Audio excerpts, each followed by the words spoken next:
बात करते हैं आदिकालीन साहित्य की प्रवृत्तियों की और उपलब्धियों की। तो आदिकालीन हिंदी कविता की जो प्रवृत्तियां हैं वो उस समय के काव्य की वह उपलब्धि है जो उन प्रवृत्तियों से प्रेरित हुआ है और पोषित हुआ है और उसके पश्चात पल्लवित और पुष्पित।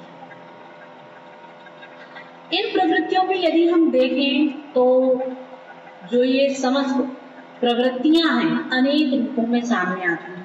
भावनात्मक रूप में भी आती हैं, शिल्पगत रूप में भी आती हैं, वस्तुपरक रूप में भी आती हैं और विचारात्मक रूप में भी आती हैं। इसी के साथ साथ ये प्रवृत्तियां एक प्रकार से काव्य का विशेष आधार है, क्योंकि इन्हीं से काव्य पोषित और पुष्पित होता हुआ दिखाई देता है। सबसे पहले अगर वस्तुपरक प्रवृत्तियों की बात करें तो उसमें सामंतवादी जो स्थिति है, स्तुति गान है, वो देखने के लिए मिलता है। व्यापक राष्ट्रीयता का अभाव इस समय के सभी रचनाकार अपने आप को दिल्ली दरबार का कवि बनाना चाहते थे और अपने आश्रयदाता को दिल्ली के रूप में देखना चाहते थे। उस समय का कोई भी रचनाकार ऐसा नहीं था जो संपूर्ण भारत के भविष्य के विषय में सोचता हो। वो केवल जो उसकी सोच सीमित थी वो अपने आश्रयदाता तक सीमित थी। स्वयं के स्वार्थ के अतिरिक्त कोई लेना देना किसी को नहीं था।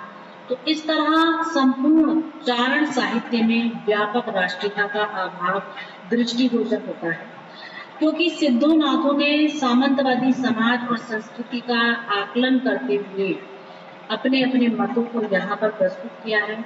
उनका समाज के से या समाज के विकास से या राष्ट्र के विकास से किसी प्रकार का कोई लेना देना नहीं था। जैन और चारण कवियों ने जो भी कुछ लिखा है वो अपने राजा के आश्रय में रहकर उनकी प्रशंसा में लिखा है, उनके समाज और संस्कृति को खुली आंखों से देखा है और उसे ही कविता में ढाला है। तो जो कुछ भी उन्होंने बखान किया है उस वर्णन में सच्चाई का बखान अधिक था और कल्पना का कम था, लेकिन वो समस्त वर्णन उनके स्वयं के आश्रयदाता राजाओं से अधिक जुड़ा करता है। उसमें एक संपूर्ण मानव चेतना को अभिव्यक्ति कम प्राप्त होती है। दूसरा आता है वीर का पोषक श्रृंगार। इसे हम एक ऐसी प्रवृत्ति के रूप में ले सकते हैं जिसे हम कुछ हद तक शिल्प से जोड़ सकते हैं। तो इस काल की रचनाओं में वीर रस को अत्यधिक पुष्टि प्राप्त हुई है। वीर गाथाओं में भी दो रसों को प्रमुखता मिली है, एक जो वीर है और दूसरा श्रृंगार। ये रचनाकार पहले राजकुमारियों के सौंदर्य का वर्णन करते थे और फिर आश्रयदाता की जो लिप्सा है, वासना है, उसको जागृत करने की जो भावनाएं हैं उनका वर्णन करते थे। उसके पश्चात आश्रयदाता की शूरताओं का वर्णन करने के साथ साथ राजकन्या के वर्णन का प्रयत्न करते थे। तो पृथ्वीराज रासों में भी पृथ्वीराज ने लगभग 14 विवाह किए हैं और प्रत्येक राजकन्या की सुंदरता का कवि ने प्रथमता उल्लेख किया है और बाद में प्रत्येक के लिए पृथ्वीराज ने किस प्रकार युद्ध किया, उसे प्राप्त किया, इस सब का वर्णन किया है। तो इस प्रकार इन रचनाओं में श्रृंगार रस वीर रस का पोषक बनकर प्रस्तुत हुआ है।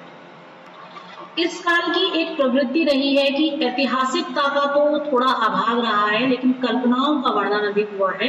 तो ऐतिहासिकता का अभाव इस काल के साहित्य में देखने के लिए मिलता है।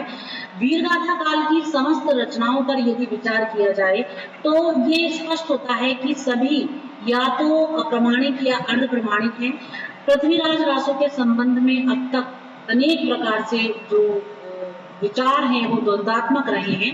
मोहनलाल, विष्णुलाल पांड्या, श्याम सुंदर दास, जैन मुनि आदि इसे प्रमाणिक मानते हैं, तो शुक्ल जी, गौरी शंकर ओझा इसे अप्रमाणिक मानते हैं। यह स्थिति वीसल देव रासों की भी है।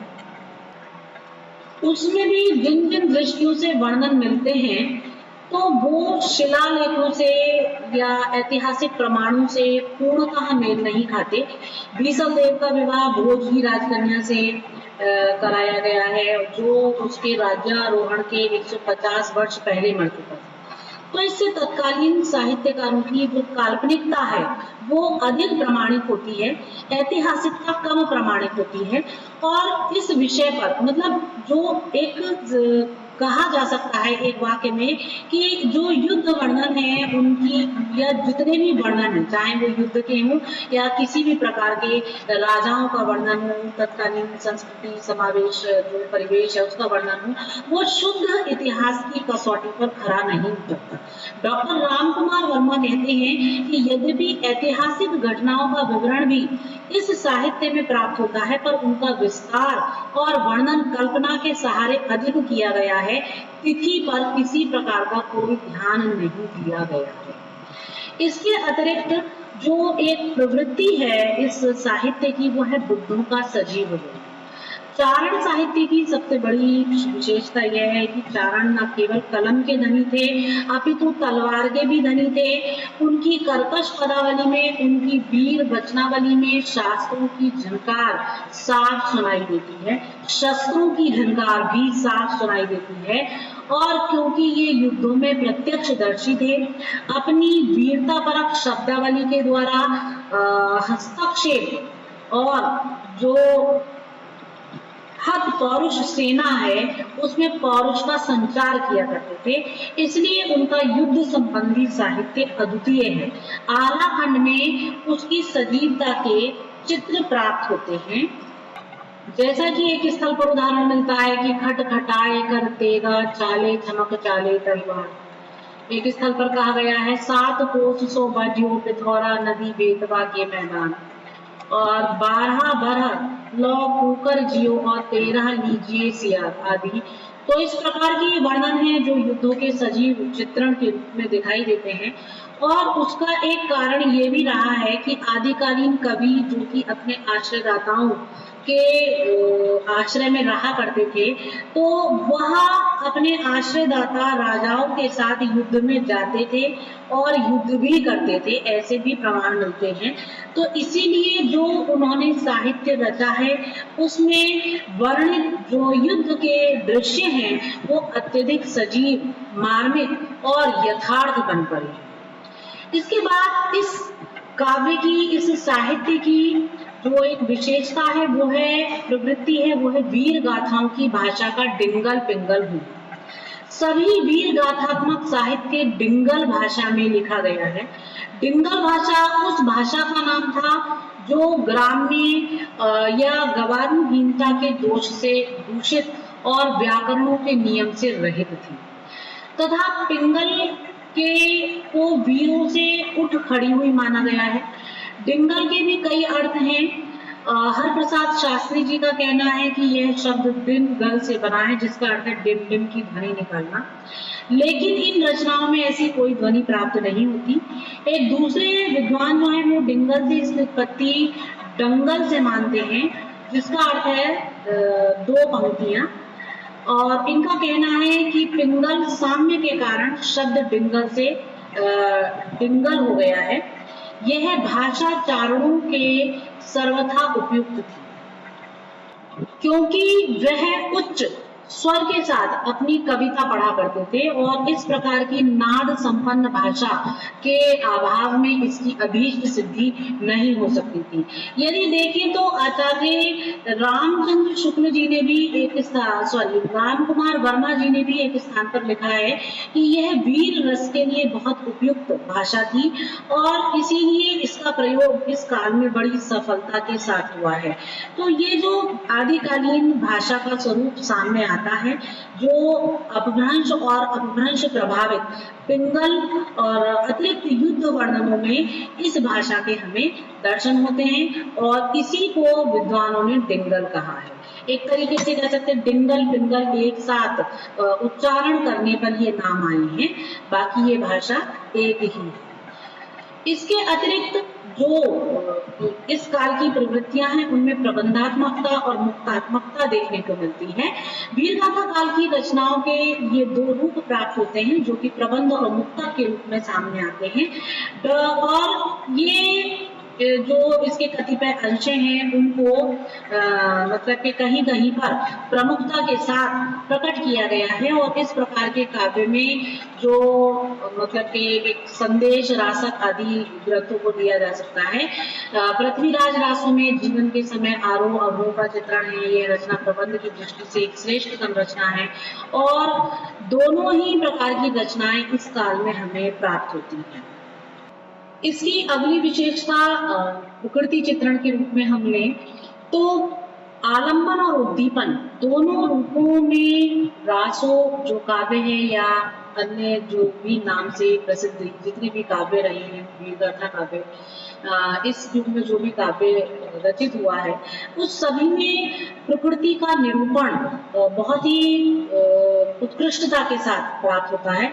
नदी, वन, पर्वत आदि वस्तुओं का वर्णन शोभनीय है, आकर्षक रूप के साथ उपस्थित होता है। प्रकृति चित्रण के जो दृश्य हैं वो स्वतंत्र रूप से स्थल स्थल पर काव्य में प्राप्त होते हैं। अधिकतर उसका जो उपयोग है वो प्रकृति चित्रण के निर्मित स्वरूप के लिए किया गया है और प्रकृति चित्रण की इस उदात्त शैली के दर्शन हमें छायावादी युग में भी होते हैं और इस काल की रचनाओं में एक पूर्ण स्वरूप तो प्राप्त नहीं होता, लेकिन फिर भी जो प्राकृतिक दृश्य हैं उनका बहुत अच्छा और सुंदर मनोहारी चित्रण किया गया है। प्रकृति के विभिन्न उपादानों जैसे कि हम कह सकते हैं पर्वत, नदी, वृक्ष, सरोवर, पशु पक्षी, मेघ, बादल, बिजली आदि, इन सब का चित्रण बहुत ही मार्मिक ढंग से इस काल के काव्य में प्राप्त होता है। साधारण लोगों के जीवन का चित्रण का अभाव आदिकालीन साहित्य की एक विशेषता है। जो सामान्य लोग हैं उनके जीवन का चित्रण हमें यहाँ प्राप्त नहीं होता व्यापक रूप से। डिंगल और पिंगल भाषा की प्रधानता है कि आदिकालीन साहित्य की भाषागत विशेषता है और वैसे देशी भाषा अवहट्ट तथा शौरसेनी अपभ्रंश का भी प्रयोग हमें इस काव्य में प्राप्त होता है। तो जो हमारे प्राकृतिक दृश्य हैं वो इन भाषाओं में गुथे हुए हैं, इन भाषाओं के साथ मंडित है और प्रकृति चित्रण जो है वो उसमें भले ही ऐतिहासिकता का अभाव हो, राष्ट्रीयता का अभाव हो, लेकिन अतिशयोक्तिपूर्ण कथन, बोझपूर्ण स्वरूप हमें इस काव्य में, इस काल के काव्य में देखने के लिए मिलता है। अगली विशेषता अगर हम लें तो रासो ग्रंथ इस साहित्य के सभी ग्रंथों के जो नाम हैं वो प्रायः रासो शब्द से जुड़े हुए हैं। रासो शब्द जो है वो ग्रंथों के नाम से जुड़ा हुआ है जो काव्य शब्द का पर्याय है और कुछ विद्वानों ने रासो का संबंध रहस्य या रसायन से भी किया है, लेकिन ये भ्रामक प्रतीत होता है। और मूल रूप से रास एक छंद है जिसका प्रयोग अपभ्रंश के संदेश रासक में प्राप्त होता है और बाद में इसका प्रयोग गेय रूपक के अर्थ में होने लगा था। इसीलिए इस शब्द का प्रयोग ग्रंथों को नाम देने में प्रायः देखने को मिलता है, जैसे कि पृथ्वीराज रासो, बीसलदेव रासो आदि। इसके बाद अगली विशेषता के रूप में हम देखें तो जन संपर्क का अभाव यहाँ देखने को मिलता है कि जो इन ग्रंथों में एक सामंती जीवन का चित्र उभर कर आया है, इनका जन जीवन के साथ कोई संबंध नहीं है। राज दरबारी कवियों ने जन जीवन के चित्रण की आशा जैसे की ही नहीं। वीर गाथाएं तथा नीति ग्रंथों में स्वामी सुखाए कवियों की सृष्टि की गई है कि केवल जो उन्होंने रचा है वो अपने स्वामी के सुख के लिए रचा है और उनकी प्रशंसा के लिए रचा है।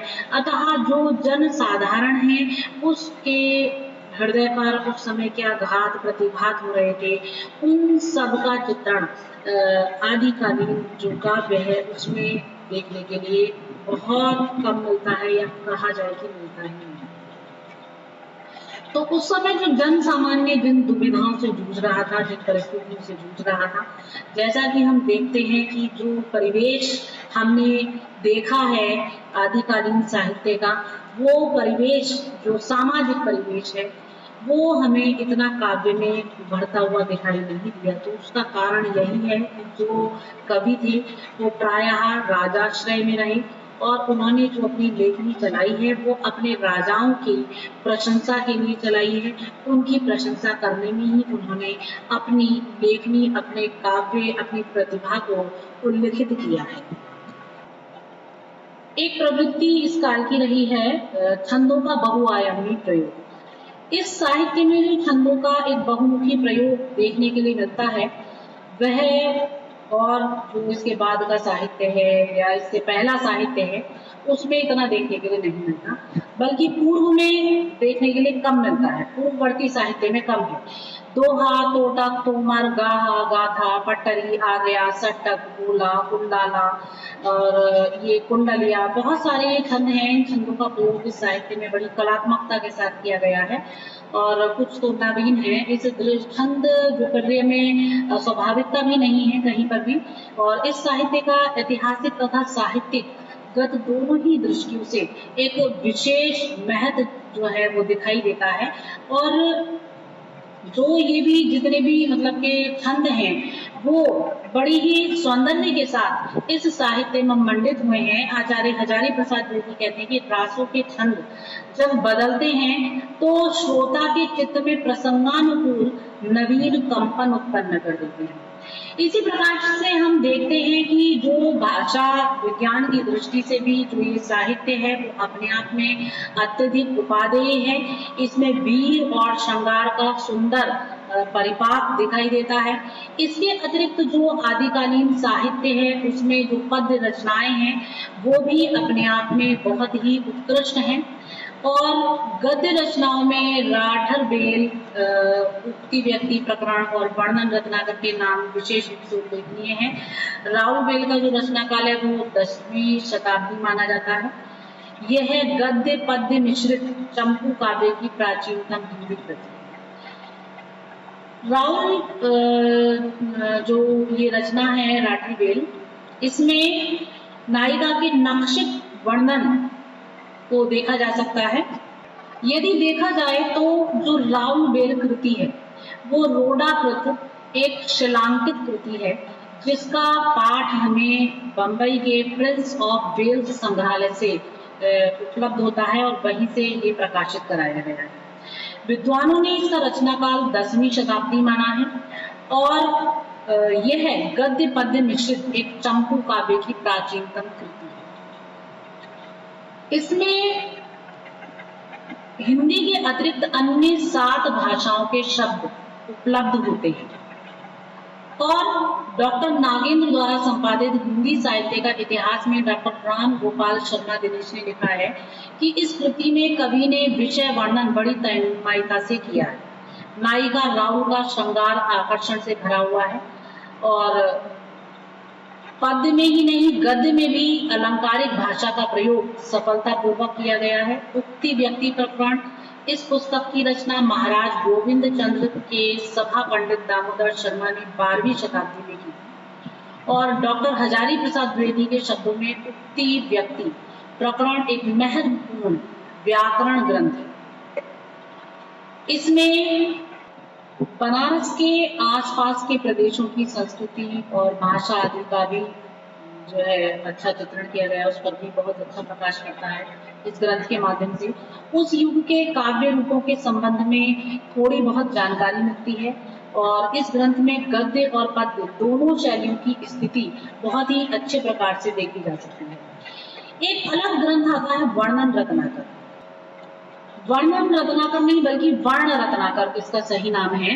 तो जो वर्ण रत्नाकर है ये कृति ज्योतिरीश्वर ठाकुर जी की है और उनके द्वारा लिखी गई है। डॉक्टर हजारी प्रसाद द्विवेदी कहते हैं कि ये इनकी 14वीं शताब्दी में रचित रचना है और इस ग्रंथ की जो भाषा है वह कवित्व मतलब उसकी जो भाषा है उसमें कवित्व, अलंकार, शब्द तत्समता आदि ये सारी प्रवृत्तियां देखने के लिए मिलती हैं। और गद्य में नायिका का वर्णन करते हुए एक स्थल पर जो ज्योतिरीश्वर जी हैं वो लिखते हैं कि पुनु कई सनी नायिका काम देवक नगर ऐसन शरीरक निष्कलंक चांद ऐसन मुह कंदल खंजीरीर ऐसन लोचन यमुना के तरंग ऐसन भुजई। तो इस प्रकार से इस रचना में नायिका के जो ये वर्णन था, इसमें नायिका के सौंदर्य का चित्रण किया गया है। वर्ण रत्नाकर एक शब्दकोश भी प्रतीत होता है और ये जो सौंदर्य ग्रहिणी प्रतिभा है, उसके साथ साथ इसमें एक स्पष्ट प्रभाव भी दिखाई देता है। हिंदी गद्य के विकास में राउरकेला के पश्चात यदि हम देखें, राउल बेल के पश्चात यदि हम देखें तो वर्ण रत्नाकर का योगदान किसी भी दृष्टि से कम नहीं आंका जा सकता।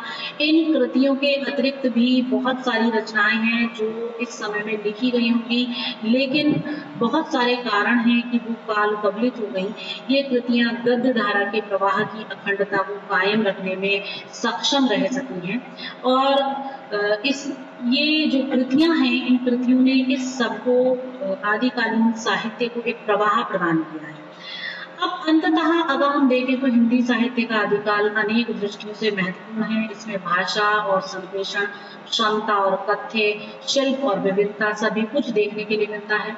यह वह काल है जिसमें जनजीवन की अनुभूतियों को विविधता के साथ चित्रित किया गया है। आदिकाल की सभी साहित्यिक विशेषताएं इस काल की उपलब्धि हैं। काव्य रचना की दो महत्वपूर्ण शैलियों का प्रयोग भी इस काल में हुआ है, जिन्हें हम डिंगल और पिंगल के नाम से जानते हैं। सारांश यह है कि आदिकालीन हिंदी साहित्य अपभ्रंश साहित्य के समानांतर विकसित हुआ है और इस युग में हिंदी भाषा जन जीवन से रस लेकर आगे वृद्धि को प्राप्त हुई है।